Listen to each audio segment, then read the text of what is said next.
नाज़रीन, खुदावंद यीशु मसीह नासरी के नाम में आप सबको सलाम। मैं आपका खादम, आपका host reverend doctor Robinson Asgar ईमान का सफ़र प्रोग्राम लेके आज फिर आपके सामने हाज़िर हूँ। और नाज़रीन, हम शुक्रगुज़ार हैं अपने खुदा के जो हमें ये फ़ज़ल बख्शता है कि हम ईमान के इस सफ़र में आगे बढ़ते चले जाएं। यकीनन जैसे किसी ने कहा, और ये सच्चाई भी है, कि ये ज़िंदगी एक सफ़र है और इस सफ़र में हमें आगे बढ़ते हुए अपनी मंजिल तक पहुंचना है।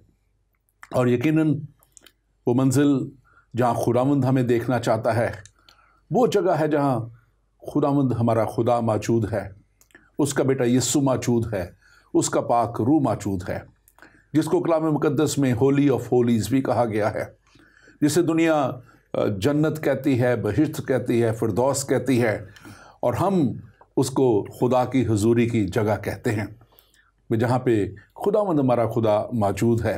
और यकीनन हमें उस जगह तक पहुँचना है और उन कलाम की बातों को जानना है, समझना है, और उन कलाम की बातों पर चलते हुए हमेशा की ज़िंदगी को हासिल कर लेना है, जिसके लिए खुदावंद यीशु मसीह नासरी ने इस दुनिया में आके खुदा के उस इंतज़ाम को पूरा किया।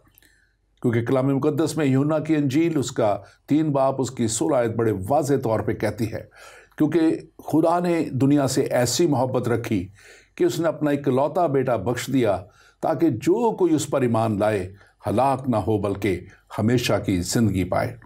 और यकीनन यीशु मसीह नासरी की पैदाइश भी अजीब थी, उनकी ज़िंदगी भी अजीब थी, अजीब और बड़े बड़े मुर्जात, यहाँ तक के मुर्दों को ज़िंदा किया उन्होंने। और फिर उनकी मौत यानी कि सलीबी मौत जो कफ़ारे के तौर पे उन्होंने अदा कर दी, वो भी अजीब थी। और फिर मौत और कब्र पे फतह पाके उन्होंने हम सबको भी हमेशा की ज़िंदगी का वारिस ठहराया, यानी कि हमें उस मारूसी गुनाह से और हमारे गुनाहों से हमेशा के लिए उन्होंने पाक कर दिया, साफ़ कर दिया। और कलाम मुकद्दस बड़े वाज़ेह तौर पे कहता है कि जो कोई भी उस पर ईमान ले आता है वो हमेशा की ज़िंदगी पा लेता है, क्योंकि अल मसीह ही असल में, हम अगर देखें तो अल मसीह खुदा है। और खुदा हमारी ज़िंदगी में इस तरह आए कि हम हमेशा की ज़िंदगी पा जाएं। और आज हमारे इस प्रोग्राम का टॉपिक भी अल मसीह खुदा है, और ये इसका दूसरा पार्ट है। हमने पिछला पार्ट किया था, पिछला हिस्सा जो है वो हमने पहले किया है, और उसमें हमने ये कहा था कि बहुत सी बातें हैं जो हमें मज़ीद करनी हैं और हम आइंदा प्रोग्राम में करेंगे। सो आज हम इसके दूसरे हिस्से के लिए आपके सामने हाज़िर हैं। अल मसीह यीशु मसीह नासरी, कुल आलम का बनाने वाला, जिसके लिए यूहन्ना की अंजील उसका पहला बाब कहता है, इब्तिदा में कलाम था और कलाम खुदा के साथ था और कलाम ही खुदा था। और कलाम मुकद्दस में लिखा है, इसी यूहन्ना की अंजील उसके पहला बाब उसकी 14वीं आयत कहती है, और कलाम मुजस्सम हुआ और हमने उसका ऐसा जलाल देखा जैसे बाप के इकलौते का जलाल। यकीनन वो इकलौता खुदा से निकला हुआ हमारा यीशु मसीह नासरी यकीनन खुदा है।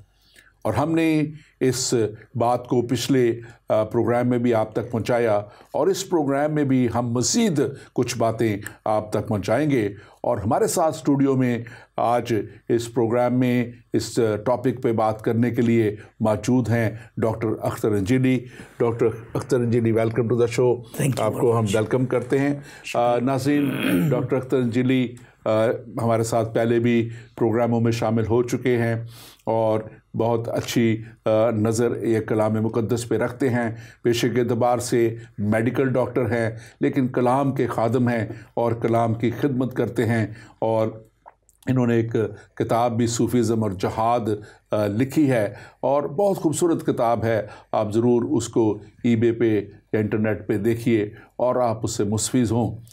आज जो प्रोग्राम हम बात करने को हैं, मैं थोड़ा सा उसका पस मंज़र पिछले प्रोग्राम की चंद बातें आप तक पहुंचाऊं कि जब हमने पिछला प्रोग्राम किया तो हमने इस बात को आप तक पहुंचाया कि कैसे खुदा का बेटा यीशु मसीह इस दुनिया में आया और कैसे हमने जो मैं चंद सिर्फ नुक्ते आप तक पहुंचाना चाहता हूं कि कैसे कुरान शरीफ जो है वो खुदा को क्या कहता है और यीशु मसीह ने वही चीज़ें यीशु मसीह के बारे में या कही गई या यीशु मसीह ने खुद फरमा दी अपने लबों से, अपने मुंह की बातों से। और जैसे यहाँ से पहली बात जो कुरान शरीफ में खुदा के जो 99 जो 99 नाम हैं उनके में से ज़ाहिर है हम चंद एक हमने उसमें से लिए थे। और पहला उनका नाम जो हमने लिया था और वो लिखा हुआ था कि वो इब्तिदा और इंतहा है। खुदा जो है अव्वल और आखिर, अव्वल और आखिर। और ये अरबी में इसके जो अल्फाज हैं जो है अल अव्वल और अल आखिर है इसका। और वो इसमें से बाइबल में यशायाह नबी की किताब भी यही प्रोफेसाई करती है कि वो अव्वल और आखिर यीशु मसीह के लिए कि वो अव्वल और आखिर है। हमने इस पे बात की थी। और यीशु मसीह ने जब कलाम मुक़द्दस में लिखा हुआ है मुकाशवा उसका पहला बाब उसकी 7वीं आयत में वहाँ पे लिखा हुआ है क्लियरली कि यीशु मसीह ने कहा कि मैं अव्वल और आखिर हूँ, मैं अव्वल और आखिर हूँ। और ये जो कलाम की बातें हैं इसको हमने कलाम कुरान शरीफ से जो थी और उसका पहला नाम, फिर दूसरा नाम जो है सच्चाई, ट्रुथ, सच्चा, खुदा के बारे में सच्चा कहा गया, वो ट्रुथ है, वो सच्चाई है। और यीशु मसीह ने कलाम मुक़द्दस में अंजील मुक़द्दस में फरमाया, यूहन्ना की अंजील उसका 14वां बाब और उसकी 16वीं आयत में वहाँ पे 6वीं आयत में लिखा हुआ है, वहाँ पे ये लिखा हुआ है कि राह, हक और ज़िंदगी। राह द वे, हक यानी द ट्रुथ, सच्चाई, और ज़िंदगी यानी कि वो ज़िंदगी जो खुदावन हमारा खुदा रखता है, हम रखते हैं। वो कहता है कि वो मैं हूँ, हमेशा की ज़िंदगी मैं हूँ। और इस बात को भी हमने आज तक पहुँचाया।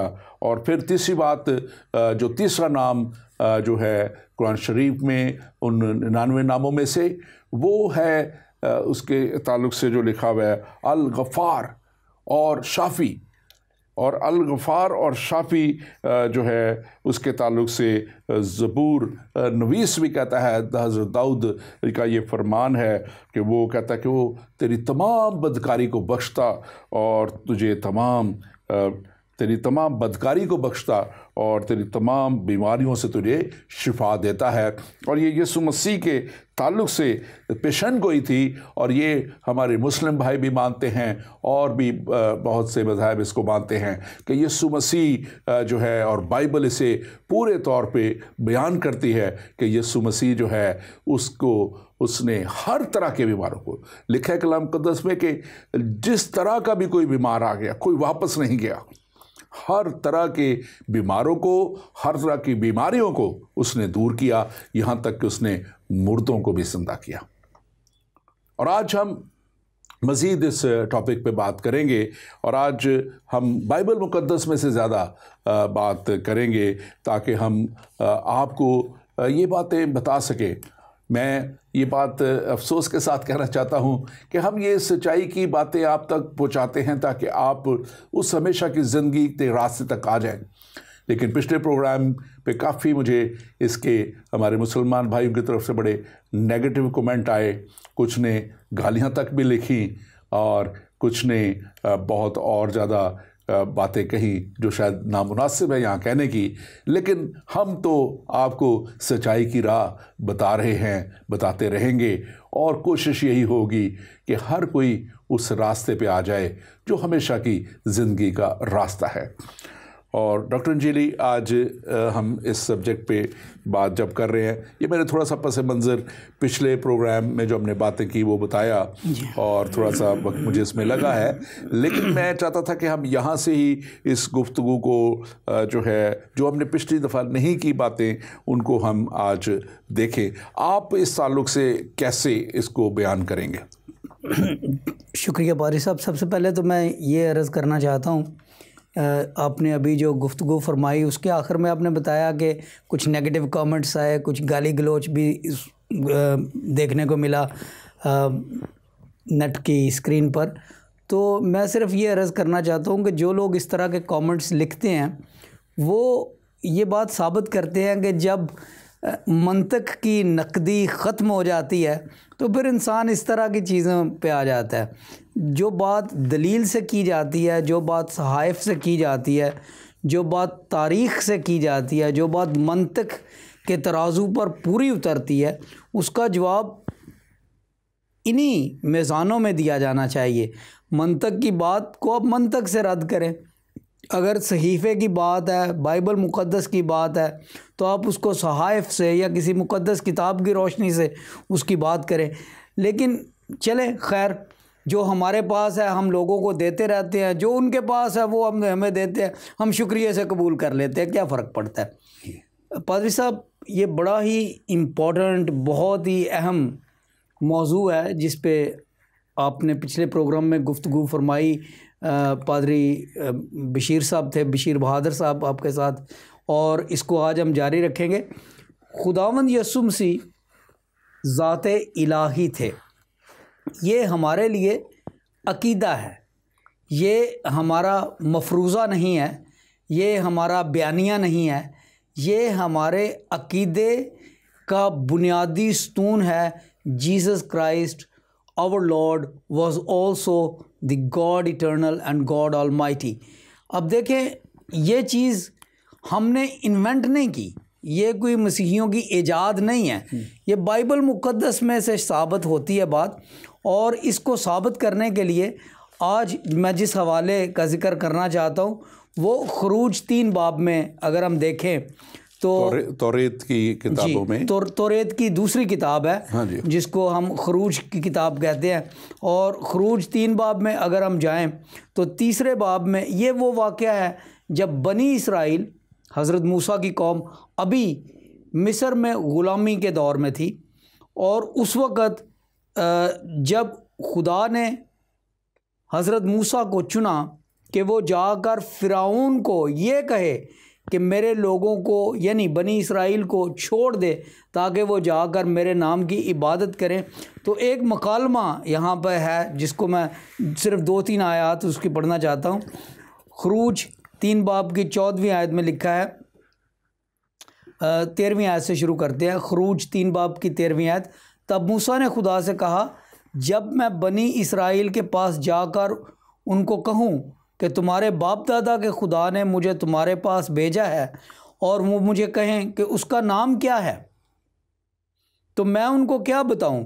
खुदा ने मूसा से कहा, मैं जो हूँ सो मैं हूँ। सो तू बनी इसराइल से यूँ कहना कि मैं जो हूँ ने मुझे तुम्हारे पास भेजा है। फिर खुदा ने मूसा से ये भी कहा कि तू बनी इसराइल से यूँ कहना कि खुदावंद तुम्हारे बाप दादा के खुदा, इब्राहिम के खुदा और इसाक के खुदा और याकूब के खुदा ने मुझे तुम्हारे पास भेजा है, अब तक मेरा नाम यही होगा, यानी मैं हूँ। देखें पादरी साहब, ये बहुत ही गहरी बात है, बहुत ही अमीक हकीकत और सच्चाई है। इसलिए क्योंकि जब भी हम किसी चीज़ का ज़िक्र करते हैं तो उसका देखना पड़ता है कि उसकी इब्तिदा क्या है, उसका मुब्दा क्या है, उसका मसदर क्या है, वो बात निकली कहाँ से है, आई कहाँ से है। तो जब हम खुदा की बात करते हैं तो ये ज़ात इलाही, जहाँ से तमाम ज़ातों का शुरू होता है, जहाँ से ज़िंदगी के तमाम धारे निकलते हैं, जहाँ से शऊर का आगाज़ है, ये ज़िंदगी का और शऊर का और इन सारी कुव्वतों का, सलाहियतों का मुब्दा है जिसे हम खुदा कहते हैं। लेकिन उससे पहले कुछ नहीं। लिहाजा अगर खुदा अपनी कोई और सिफ्त बयान करता तो उसमें फ़िरौन जिसके पास उसे भेजा जा रहा था, वो कह सकता था, मिसाल के तौर पे अगर खुदा कहता कि तूने फ़िरौन को कहना है कि मुझे बादशाह ने भेजा है, तो उसने कहना बादशाह तो मैं भी हूँ। कहता मुझे खुदा ने भेजा है, तो फ़िरौन आपको पता है तारीख में अपने आप को वो तो खुदा मानता था, खुद खुदा मानता था। और ये खास तौर पे सॉरी ये थोड़ी सी आउट ऑफ कॉन्टेक्स्ट, लेकिन खुदा उसको उस वक्त अपनी कुदरत दिखा रहा था और वो उसके लिए एक मौका फराहम कर रहा था कि वो भी तौबा और निजात तक हमेशा की जिंदगी का बिल्कुल। आप जारी रखिए अपनी बात। लेकिन जब खुदा ने हज़रत मूसा को ये कहा कि जाके कहना उसे कि मैं हूँ सो हूँ, अब देखें ये और कोई दावा नहीं कर सकता, इसलिए क्योंकि जो आज है वो कल नहीं था, जो आज है वो कल नहीं होगा। डॉक्टर साहब, इसको अगर हम इस तरह देखें, ये जो आप कह रहे हैं बड़ा इम्पोर्टेंट और अहम है, तो इसके तो बहुत से हवाले मैं चाहूँगा यीशु मसीह ने मेरा ख्याल है 7 दफ़ा से भी ज़्यादा वो हैं, बल्कि चलो 7 तो बड़े वो वाज़े तौर पे जो है, हमने थोड़ा सा पिछले प्रोग्राम में टच किया था, लेकिन मैं चाहूँगा उसको आप टच करें थोड़ा, बिल्कुल, कि यीशु मसीह ने भी खुद कहा कि आई एम, और वो जो आई एम यानी कि जो मैं हूँ, तो इस ताल्लुक से अगर आप थोड़ा सा बयान कीजिए। बिल्कुल, देखें यूहन्ना रसूल की इंजील, अनाजील अरबा की जो आखिरी इंजील है, यूहन्ना रसूल की मार्फत जो लिखी गई,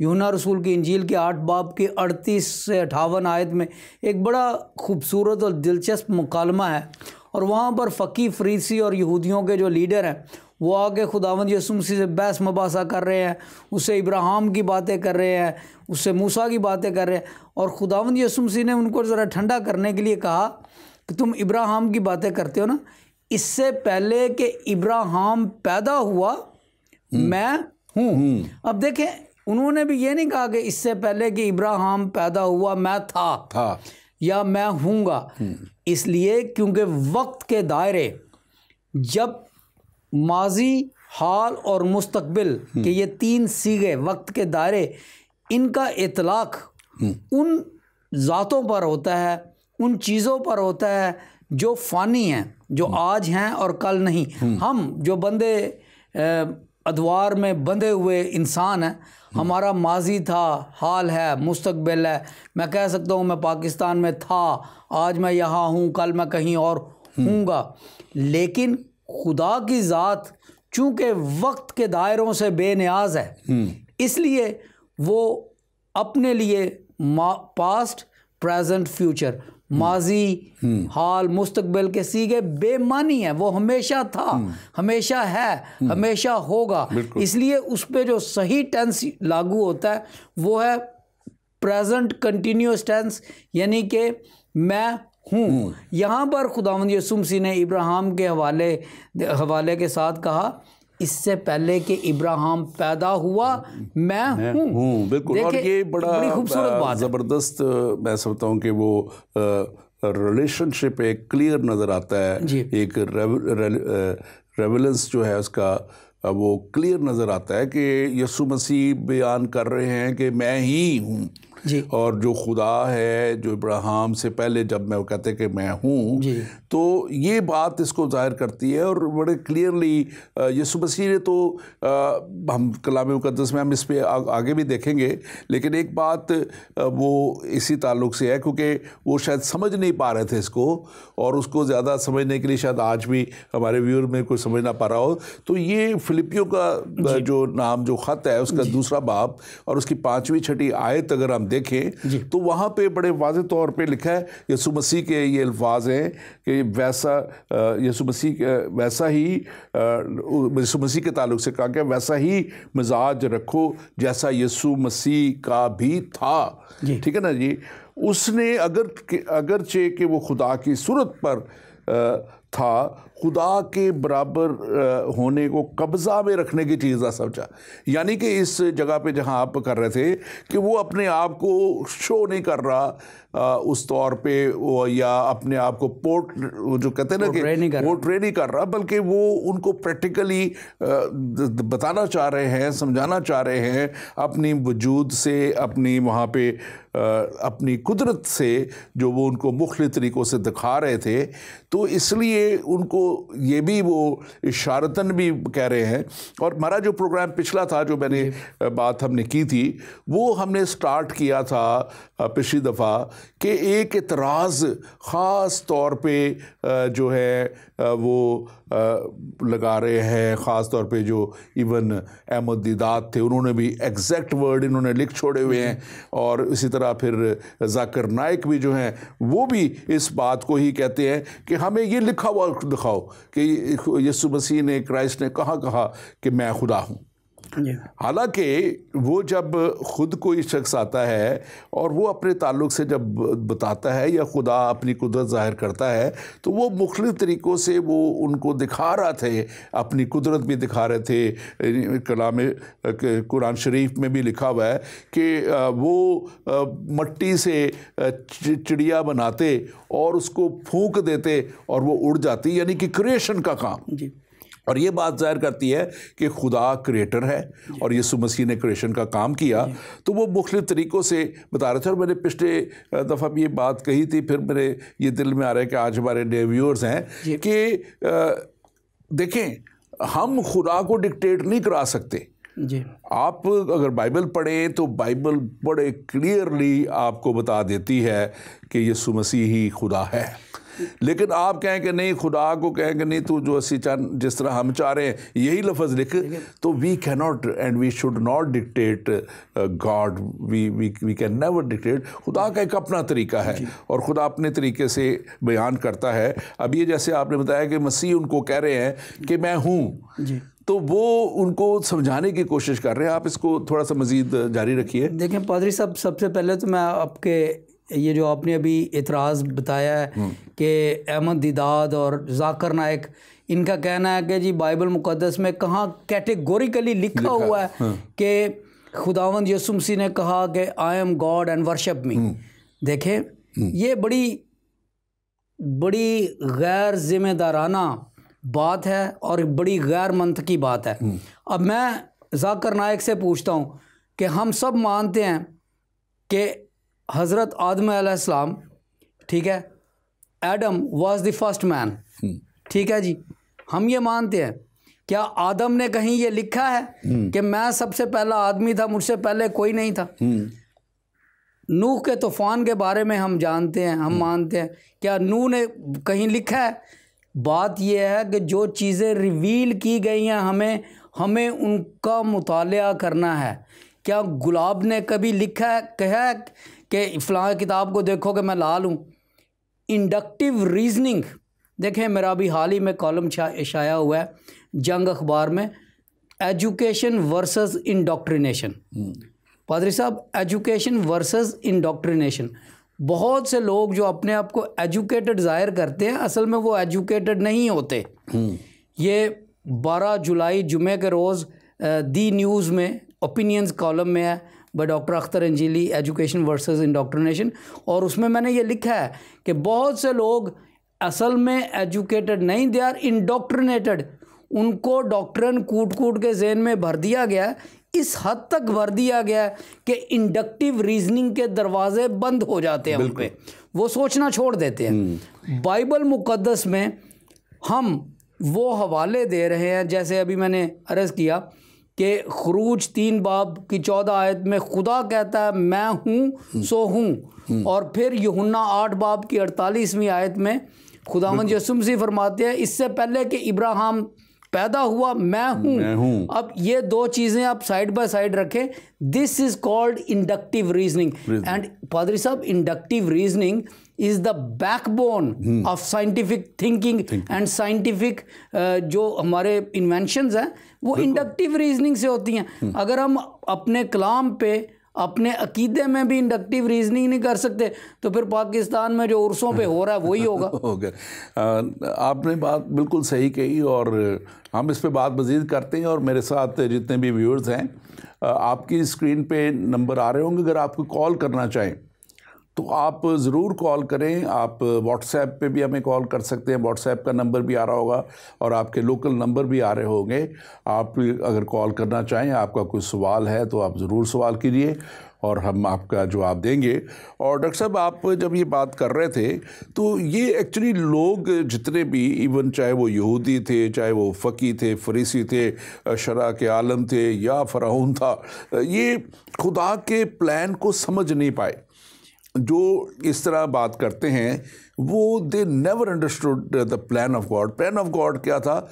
रिडेम्पशन का, रेस्टोरेशन का, दोबारा से बहाली का, कि इंसान को बहाल किया जाए। और इसीलिए ये जो हवाला मैंने पहले पढ़ा, 6 आयत पढ़ी, इसके अगर आप 7वीं आयत पढ़ें जो है फिलिपियों के नाम पौलुस रसूल का जो ख़त है और उसका दूसरा बाब, और 7वीं आयत बड़ी ज़बरदस्त कहती है, बल्कि अपने आप को खाली कर दिया और खादम की सूरत इख्तियार की और इंसानों के मुशाबा हो गया। यानी कि वो इंसान नहीं था, बिल्कुल, लेकिन वो इंसानों के मुशाबा हो गया। बिल्कुल, ये बात आप बड़ी खूबसूरत, मैं इसको ज़रा, I am sorry to stop you, ये बात यह है जब हम किसी चीज़ को किसी चीज़ से तशबीह देते हैं, किसी चीज़ को किसी चीज़ की मुशाबहत कहते हैं, तो इसका मतलब है कि जिस चीज़ को हम तशबीह दे रहे हैं वो तशबीह इलाक नहीं है, बल्कि उसको तशबीह दी जा रही है। It is something that no looks like the previous. अगली आयत बड़ी और किसको क्लियर करती है और लिखा है, और इंसानी शक्ल में जाहिर होके, इंसानी शक्ल में जाहिर होके, ये ज़हूर था, ये ज़हूर था करें तो उसका ज़हूर था, अपने आप को पस्त कर दिया और यहाँ तक फरमाबरदार रहा कि मौत, बल्कि सलीबी मौत गवारा की। हम इस पे मज़ीद बात करेंगे। हमारे साथ एक कॉलर है। जी, कौन और कहाँ से प्लीज़? जी डॉक्टर साहब, मैं यूसुफ बात कर रहा हूँ। कैसे हैं आप? खैरियत से हैं? जी मैं ठीक हूँ। यूसुफ साहब आप ठीक हैं, खैरियत से हैं? जी मैं बिल्कुल ठीक हूँ डॉक्टर साहब। मैं बस एक छोटा सा तबसरा करना चाह रहा था आपकी गुफ्तगू के हवाले से कि मसीह की उलूहियत पे गुफ्तगू हो रही है और जाकिर नायक और अहमद दिदात का आप लोगों ने तस्करा किया कि उसने कहा कि कोई एक आयत भी मुझे साबित कर दे जहाँ पे मसीह ने कहा है कि मैं खुदा हूँ तो सारे मुसलमान मसीह हो जाएंगे। ठीक है, उसका ये भी आगे से ये भी स्टेटमेंट थी कि पूरा इस्लाम मसीह को कबूल कर लेगा अगर कोई एक आयत दिखा दी जाए। तो मैं सिर्फ एक चीज आपके गोशगुजार करना चाह रहा हूँ, वो ये कि जब जनाब मसीह की आजमाइश हो रही थी तो उसमें तस्करा है कि फरिश्ते आते हैं और फरिश्ते आके मसीह की खिदमत करने लगते हैं। तो जब हम यूनानी ज़बान में इंजील का मुताला करते हैं तो लफ्ज जो इस्तेमाल हुआ है यूनानी ज़बान में वो है प्रोसिकोए, और वहां पर खिदमत का लफ्ज नहीं है, उसके असल मायने हैं वो आके मसीह की परस्तिश और इबादत करने लगे। तो फरिश्ते तो समझ गए थे जनाब मसीह की जात को, लेकिन जाकिर नायक और अहमद दार नहीं समझ पाए। तो मैं उनके गोशगुजार करना चाह रहा हूँ कि यूनानी अगर वो पढ़ लेते और उस लफ्ज के मतलब देख लेते तो वहां पे लफ्ज परस्तिश लिखा है, सजदा लिखा है और इबादत लिखा है, और इबादत सिर्फ खुदा की जात को जायज है। देखें, बड़ी अच्छी बात आपने की। हाँ जी, आपने बड़ी अच्छी बात की और इसी ताल्लुक से मैं बयान करूं कि जब यीशु मसीह पैदा हुए तो वो मजूसी जो आए थे उन्होंने क्या किया था? लिखा है कि उन्होंने आके उसे सजदा किया। फिर जब यीशु मसीह मौत और कब्र पे फतह पाके जब वो अपने शागिर्दों पे ज़ाहिर हुए, मरियम मगदलिनी पे ज़ाहिर हुए, फिर वो भागी गई और जल्दी से शागिर्दों को बुला के लाई, चंद शागिर्द आए तो लिखा है कि उन्होंने गिर के उसे सजदा किया, वो उन्होंने उसकी वर्शिप की, सजदा किया उसको वहाँ पे। तो यकीनन यीशु मसीह की आप सही फरमा रहे हो डॉक्टर साहब। जैसे डॉक्टर अंजलि गुफ्तगू कर रहे थे हाँ जी कि जी आदम ने कहा एक और बड़ी एक मंतकी बात है, बड़ी लॉजिकली बात है कि यूके में आपको पता है क्वीन रहती हैं। जब क्वीन ने पाकिस्तान में विजिट किया 1961 में तो उसने खड़े होते हुए ये नहीं कहा था जी मैं ही क्वीन हूँ। उसके अंदाज से, उसके इखलाक से, उसके शहाना अंदाज से पता चला था कि वो कोई है। तो मसीह के अंदाज देख लें, मसीह की जिंदगी देख लें तो पता चल जाएगा कि मसीह खुदा है। आमीन आमीन आमीन। Thank you very much, thank you, God bless you. और यकीनन नाज़रीन ये बात हम पहले भी कह चुके, आज फिर से कहेंगे कि असल बात कलाम को पढ़ना है और इस कलाम को समझना है। ये अलहदा बात है कि अगर आपने अपनी अलहदा दुकान खोलनी है और दुकानदारी चलानी है तो फिर तो यकीनन आपको जवाज़ ढूंढने पड़ेंगे, और ये कह देना कि ये अल्फाज हमें दिखा दें, ये जवाज़ ढूंढना है। सच्चाई को ना जानना है, सच्चाई को ना समझना है, और बल्कि उसको ढांपना है, सच्चाई को ढांपना है। और इसलिए मैं ज़रूर आपसे कहूँगा, आप जितने भी इस प्रोग्राम को देख रहे हैं, आप चाहे किसी भी रंग, नस्ल, मज़हब से हैं, असल में इस बात को देखना है कि क्या आप सच्चाई की राह पे हैं, क्या आप हमेशा की ज़िंदगी तक पहुँचेंगे, या आप इस दुनिया में भी भटके हुए हैं और आखिरत भी आपको उसका कोई पता नहीं है। हम डॉक्टर साहब बात कर रहे थे इस आयत के ताल्लुक़ से, और उसने इंसानी शक्ल में ज़ाहिर होके, जी, मतलब कि ये वो इंसान थे नहीं, वो इंसान थे नहीं, लेकिन इंसानी शक्ल में ज़ाहिर होके एक बहुत बड़ा मकसद, आगे जो आयत कहती है कि अपने आप को पस्त कर दिया, यहाँ तक फरमाबरदार रहा। किसकी फरमाबरदारी वो कर रहे थे? क्योंकि ये खुदा का प्लान था, प्लान ऑफ गॉड था, जो मैंने पहले आयत पढ़ी थी कि खुदा ने दुनिया से ऐसी मोहब्बत रखी कि उसने अपना इकलौता बेटा बख्श दिया ताकि जो कोई उस पर ईमान लाए हलाक ना हो बल्कि हमेशा की ज़िंदगी पाए। तो उस सारे प्लान ऑफ गॉड को, रिडेम्पशन के प्लान को, रेस्टोरेशन के प्लान को और हमेशा की ज़िंदगी के प्लान को पूरा करने के रहे थे। और अगली आयत में लिखा हुआ है, इसी वास्ते खुदा ने भी उसे बहुत सरबुलंद किया और वो नाम बख्शा जो सब नामों से आला है, ताकि यीशु नाम में हर एक घुटना झुके। यीशु नाम में क्या है? हर एक घुटना झुके, ख्वा आसमानियों का हो, ख्वा ज़मीनियों का हो, और ख्वा उनका जो ज़मीन के नीचे हैं। मैं चाहूँगा कि आपकी बात, मुझे पता है वहाँ भी थोड़ी सी मुकम्मल नहीं हुई, वो बीच में कॉल आ गई, लेकिन हम इसके भी बात करेंगे। आप थोड़ा सा उसको मुकम्मल कर लें। जी, तो मैं पहले गुजारिश ये कर रहा था कि आपने जैसे अभी फरमाया कि खुदावंद यीशु मसीह ने इंसानी शक्ल ढाल कर, अपना कर अपने आप को मुशाबे किया इंसानों के। अब जब किसी चीज़ को किसी चीज़ से मुशाबे किया जाता है तो इसका मतलब है कि वो ओरिजिनल नहीं है। हम किसी खूबसूरत शख्स को फूल से तशबीह दे देते हैं तो इसका यह मतलब नहीं कि वो शख्स फूल है, लेकिन वो इसलिए होता है क्योंकि उनमें वस्फ ऐसे हैं जो एक दूसरे से मिलते जुलते हैं। खुदावंद यीशु मसीह इंसान होते हुए भी उनके औसाफ खुदाई और इलाही थे, यानी कि जब खुदावंद यीशु मसीह इस दुनिया में थे तो कौन सा ऐसा वस्फ है खुदा का जो उनमें नहीं पाया गया।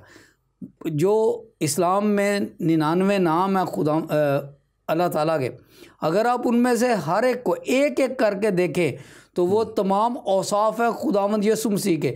ये मुझ पे कुफर का फतवा है, लेकिन ये मेरा अकीदा है, क्योंकि खुदावंद यीशु मसीह जो थे वो खालिक भी थे, उन्होंने खलक भी किया, राज़िक भी थे, उन्होंने लोगों को मौजज़ाना तौर पे रोटी भी खिलाई, और वो अल-नूर भी थे। उन्होंने ख़ुद फरमाया, जो खुदावंद यीशु मसीह के 7 बयानात हैं कि मैं नूर हूँ, मैं दुनिया का नूर हूँ।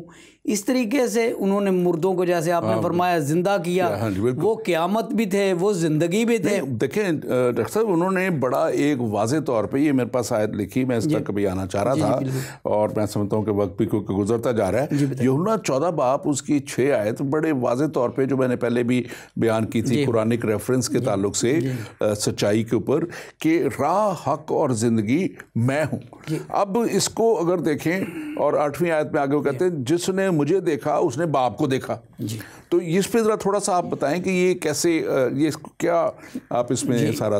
पादरी साहब, ये आयत मुबारका जो है यूहन्ना 14 बाब 6 आयत, खुदावंद यीशु मसीह ने फरमाया राह, हक और ज़िंदगी मैं हूँ, ये बाइबल मुक़द्दस की उन चंद आयात में से है जिनको जुटलाना बहुत मुश्किल है।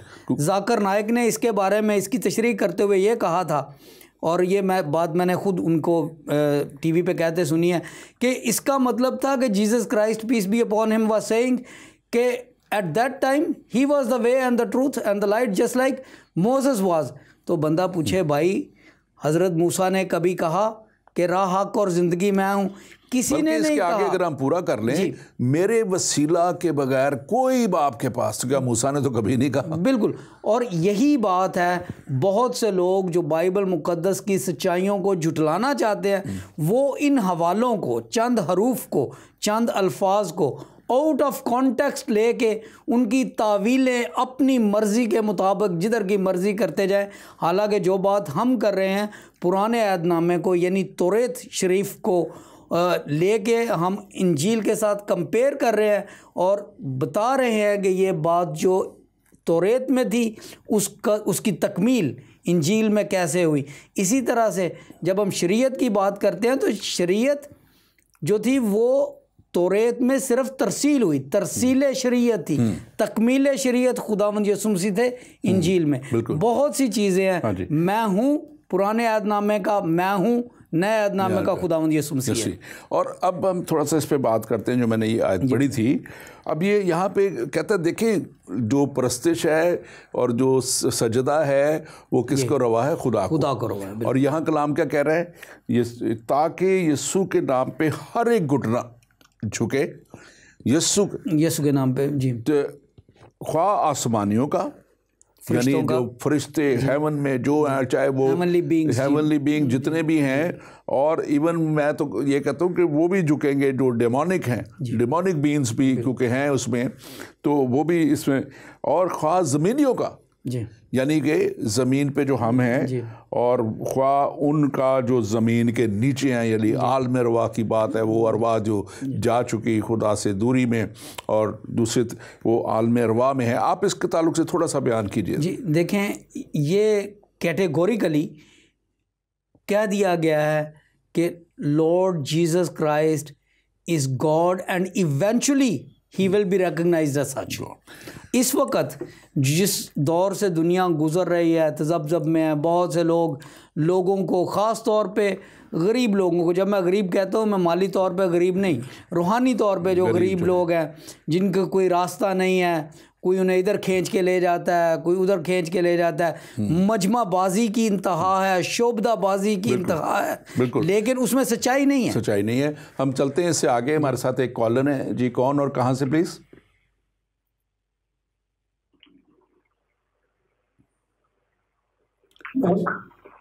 जी बोलिए प्लीज। जी आ रही है आवाज, आपकी आ रही है, बोलिए।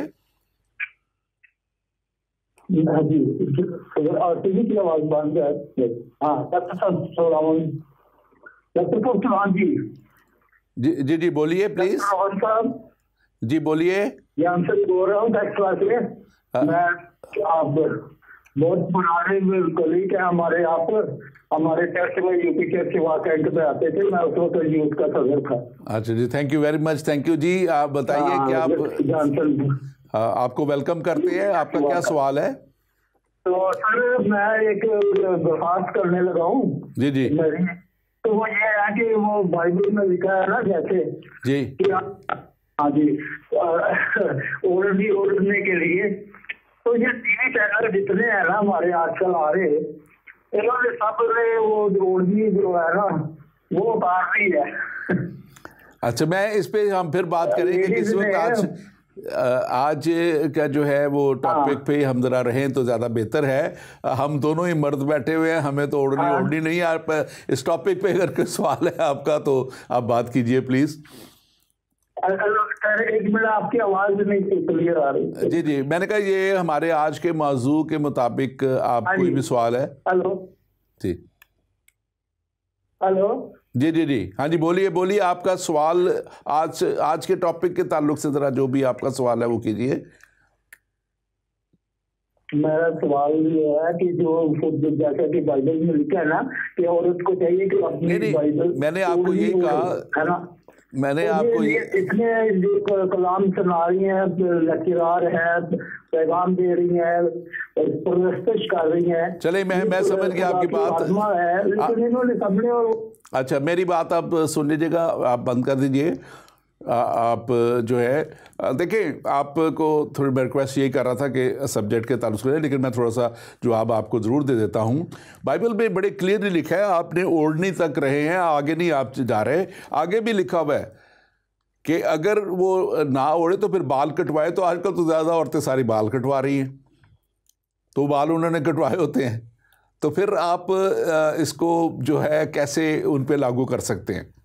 तो हम आज के सब्जेक्ट पे बात करेंगे। आज थोड़ा सा आउट ऑफ कॉन्टेक्स्ट बात थी।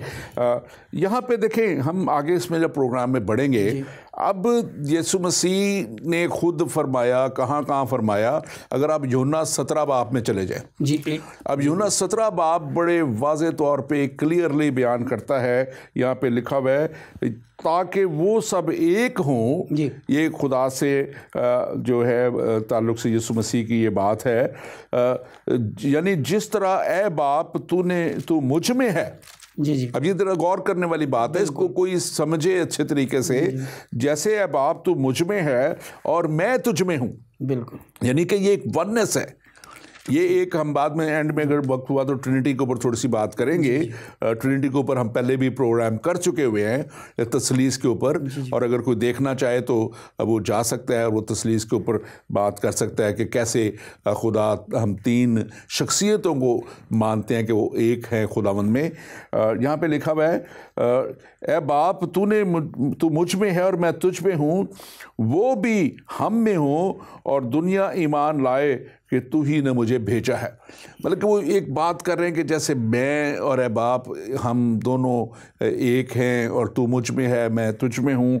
इसी तरह वो यूनिटी की, कलीसिया के लिए बात कर रहे हैं, लेकिन वो मिसाल अपनी दे रहे हैं। तो ये मिसाल जो है वो क्लियरली यही बयान कर रही है कि खुदा और मसीह एक है। वो कह रहे कि जैसे कि मैं तुझ में हूँ और तू मुझ में है। और फिर आगे 22वीं आयत जो है 17 बाब की 21वीं आयत थी, ये 22वीं आयत कहती है, ताकि वो एक हों जैसे हम एक हैं। बिल्कुल, ये कोई यूनिटी की बात में वो कर रहे हैं, और वो एक करेंगे जैसे हम एक हैं, वो एक हों, और इनकी हिफाजत कर। फिर वो कहते हैं आगे जाके, या ये पिछली उससे आयत है 11वीं आयत में, उनकी हिफाजत कर ताकि वो हमारी तरह एक हों, हमारी तरह एक हों। तो ये एक खुदा को क्लियरली खुदा का कलाम कहता है। और यूहन्ना 10 बाब और उसकी 30 आयत भी बड़े वाज़े तौर पे कहती है, मैं और बाप एक हैं। मैं और बाप एक है। यूहन्ना की अंजील है, अंजीली बयान है, अंजील मुकद्दस फरमा रही है। दुनिया इसको, मुसलमान भाई भी इसको हमारे कहते हैं कि जब तक हम अनाजील को ना माने, हम तौरेत को ना माने, आपने तौरेत में से हवाला सुनाया, इसी तरह साफ़ा अंबिया को, तो जब तक उनको ना माने हम जो है हम सही मुसलमान नहीं हैं। तो मैं हमेशा एक ही बात कहता हूँ कि इस चीज़ को मान लेना कि भाई ये है जी, पढ़ी हुई बाइबल ये है, जो कुछ इसके अंदर है मानना तो उसको है। इसको पढ़ें, इसको माने, और इस पे जब इसको पढ़ेंगे, इसको समझेंगे, तो अपने आप उनको सारी बातें समझ आ जाएंगी। और आप इसके ताल्लुक से थोड़ा सा बात कीजिए। देखें पादरी साहब, बात ये है कि फ़क्त ये कह देना कि हम किसी को मानते हैं, ये कोई बात नहीं है। We have to show through our actions that we actually believe in that. अब देखें, जो हमारे भाई कहते हैं जी हम इंजील को मानते हैं, अगर आप इंजील को मानते हैं, क्या आपने कभी इंजील शरीफ को पढ़ा है? कभी जो उसमें लिखा है उस पर अमल किया है, उस पर गौर किया है? सिर्फ जब हम कहते हैं कि हम ज़बूर को मानते हैं, शरीयत को मानते हैं, तो वो तो बाइबल मुकद्दस का हिस्सा है, और हम पढ़ते हैं। अभी हमने जो हवाले दिए हैं वो शरीयत में से थे। बिल्कुल। और वो कौन सी शरीयत में थे? बिल्कुल, वो कौन सी शरीयत में से थे? वो तौरेत में से थे। तौरेत में ज़बूर से आपने हवाले दिए। इंजील, ये चीज़ होती है किसी चीज़ को मानना। लेकिन जैसे मैं अभी थोड़ी देर पहले अर्ज़ कर रहा था कि बात असल में ये है कि बहुत से लोग शोला बयानियों की वजह से, बहुत से लोग अपनी ज़ुबान की कमाई की वजह से, या उनकी ज़ुबान में इतनी हलावत होती है कि वो बहुत से लोगों को पीछे लगा लेते हैं, और वो सारे लोग सोच रहे हैं कि हमें इल्म दिया जा रहा है, we have been educated, actually they are not being educated, they are being indoctrinated, they are being prevented from doing the research themselves. और अगर ये रिसर्च करें तो बाइबल मुकद्दस में तो बारहा जगह पे लिखा हुआ है। मेरे एक बड़े अच्छे वो दोस्त भी, मैं उनसे मिला भी, उनके साथ खिदमत भी की, मशहूर शख्सियत, मशहूर नाम अनीस चरोश। जी जी। और वो हम उनकी क्योंकि अहमद दिदात के साथ काफ़ी मनाजरे होते रहे, बात होती रही, और वो बताते हैं कि अहमद दिदात हमेशा जब मैं बात करता था आगे से जवाब देते थे, लेकिन जब वो इस दुनिया से जाने को थे, हॉस्पिटल में थे, डेथ बेड पे थे, तो मैंने उन्हें कॉल किया और मैंने उन्हें कहा कि Ahmed you still have time, अभी भी तेरे पास वक्त है। और वो कहते हैं कि उसको बोला नहीं, खामोश हो गया, वो खामोश हो गया। ये कलाम जो है ये बड़े वाज़े तौर पे बताता है। यीशु मसीह भी, जैसे मैंने पहले आयत अभी पढ़ी 10वां बाप उसकी 30वीं आयत, कि मैं और बाप एक हैं।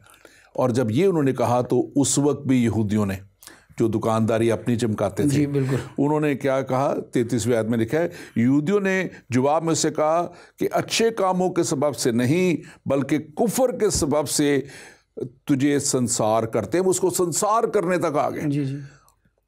यही नॉन टॉलरेंस जो है जिसकी हम बात आप कर रहे थे, वो उसको संसार करने पे आ गए कि तेरे अच्छे कामों के सबब से नहीं, तेरे कुफर के सबब से। वो कहते हैं कि तू कुफर करता है और इसलिए कि तू आदमी होकर अपने आप को खुदा बनाता है। अब ये बड़ी वाज़े दलील भी है, बड़ी वाज़े मिसाल भी है कि वो उनके सामने क्या कर रहे थे, अपने आप को खुदा बयान कर रहे थे।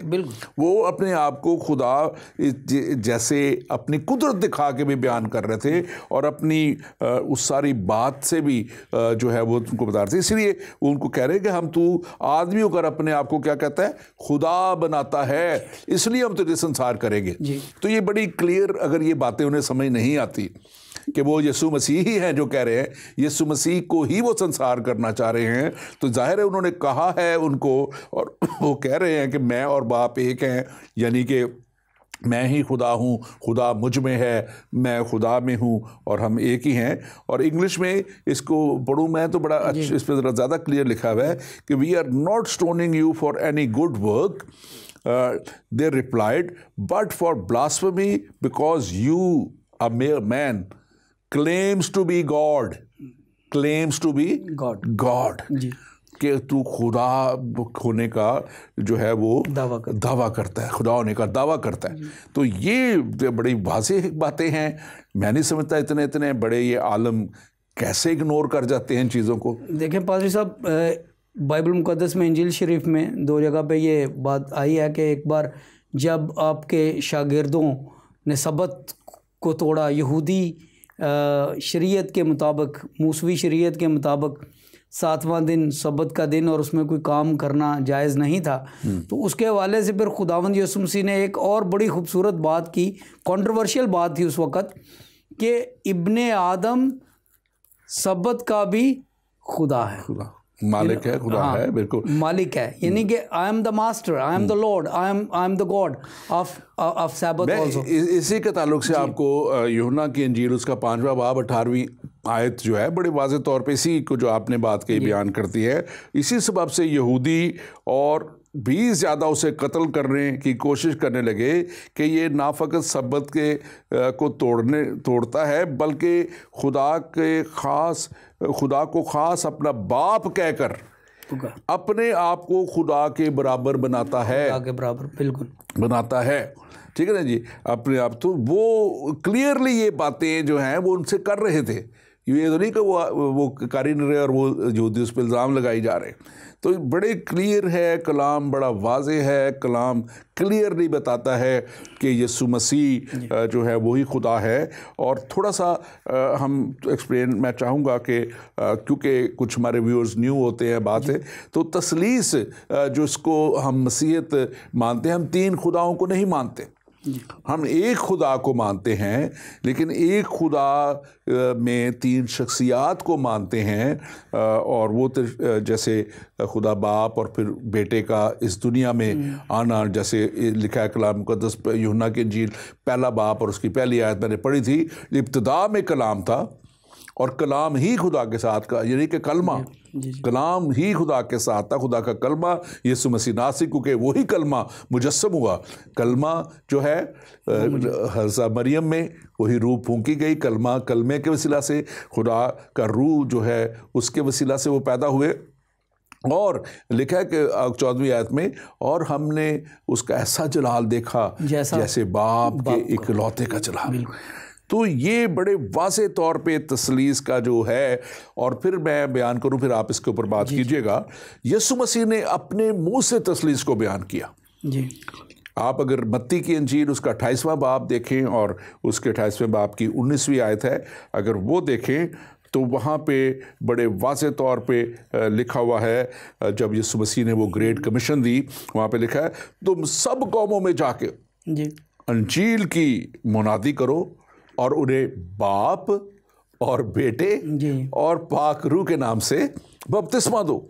ये क्लियरली ट्रिनिटी यीशु मसीह के लबों से बयान हो रही है। आप इसके ताल्लुक से क्या कहेंगे? देखें, बाज़ लोग जो हैं वो ट्रिनिटी को इस तरह से समझते हैं गोया कि ये कोई मैथमेटिकल चीज़ है, यानी कि 1 जमा 1 जमा 1 ये बराबर 1 कैसे हो गया। बाज़ चीज़ें जो होती हैं वो खुसूसियात के लिहाज से उनको एक किया जाता है। मैंने चंद अशार पढ़े थे कहीं, मुझे अभी सही तरह से याद नहीं, लेकिन मैं दोहराने की कोशिश करता हूँ। ये सूरज है, ये गर्मी है, ये रोशनी है, ये आफताब है, ठीक है। ये गर्मी है, ये रोशनी है, आफताब है, ये 3 है या 1, सही क्या जवाब है? ठीक है। और फिर ये रंग है, ये खुशबू है, प्यारा गुलाब है, ये 3 है या 1, सही क्या जवाब है?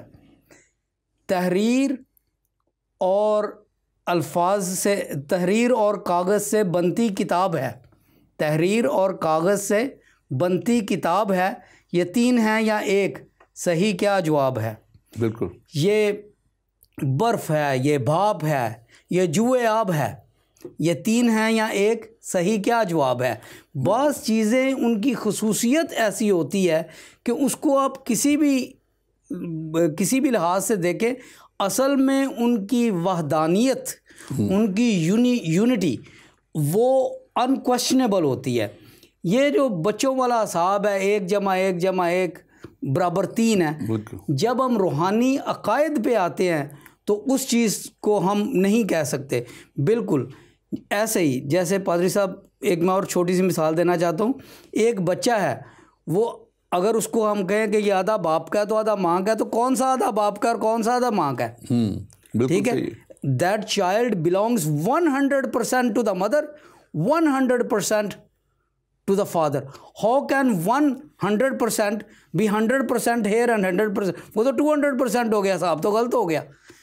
हर हिसाब का टीचर मुझे कहेगा जी 200% तो होता ही नहीं, डॉक्टर साहब तेनों हिसाब नहीं आता। कहने का मकसद ये है, एक्चुअली सॉरी मैं आपकी बात कर रहा हूँ, ये मैं आपको तब कहने वाला था, मैंने टोका नहीं कि ये 1+1+ वाला जो है ये तो लिमिटेड चीज़ें हैं। बिल्कुल बिल्कुल। वो जो मल्टीप्लिकेशन है ना, वो आपको इन्फिनिटी तक ले जाती है। तो खुदा जो है वो मल्टीप्लिकेशन का खुदा है जी, बिल्कुल। वो मल्टीप्लिकेशन का खुदा है और वो ये प्लस और माइनस का खुदा नहीं। बिल्कुल, मैं बिल्कुल उधर आ रहा था।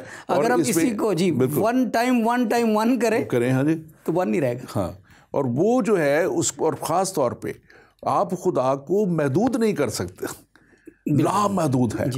इन्फिनिटी इज़ लामहदूद होना। उसको आप खुदा को ना कैद कर सकते हैं, ना उसको मतलब कि महदूद कर सकते हैं, बल्कि आप उसको जो है क्लियरली जब आप डिफ़ाइन करते हैं तो उसको तो आप वो कहते हैं ना, किसी ना जगह कैद कर सकते हैं, ना नंबरों में कर सकते हैं, ना किसी अदाद व शुमार में कर सकते हैं, बल्कि खुदा की कुदरत तो इतनी बड़ी है। आप देखें कि वो कहता है, उसको तो दुनिया मानती है कि उसने इस दुनिया को बनाया, उसने कह दिया तो दुनिया वजूद में आ गई। कैसे वजूद में आ गई? उसको लोग चैलेंज नहीं करते जी। अब अगर उन्होंने कह दिया कि मैं इंतज़ाम कर रहा हूँ इंसान के लिए उसकी हमेशा की ज़िंदगी का, उस पर इतराज़ आ जाता है उनका।